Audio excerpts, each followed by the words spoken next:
Bonjour à tous, et avant de développer tous ces titres, cette étude interpellante tout d'abord en cette veille de Saint-Nicolas, une étude qui démontre certains clichés concernant les habitudes des consommateurs de jeux vidéo en Belgique. Alors non, il n'y a pas que les jeunes qui y sont accros, et non, il n'y a pas non plus de joueurs que de joueuses. Les détails avec Ludovic Delory et Gaëtan Zanqueta.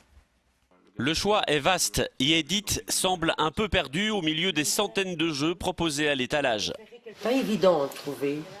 Pour ses petits-enfants, Edith recherche des choses bien précises et au détour d'un rayon, elle nous fait cette confidence. Quand mon fils était petit, j'ai joué à Mario Bros pendant 2-3 ans et ça m'énervait. Si vous avez du mal à imaginer Edith une manette à la main, vous serez surpris par les résultats de cette étude menée dans 16 pays européens.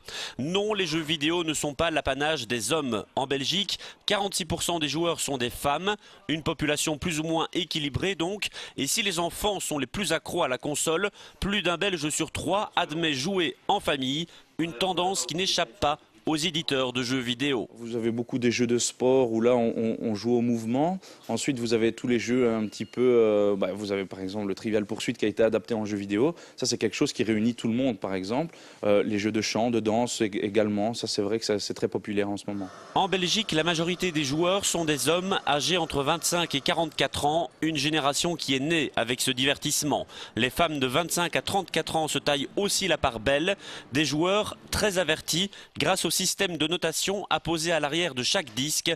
90% le trouvent clair et utile.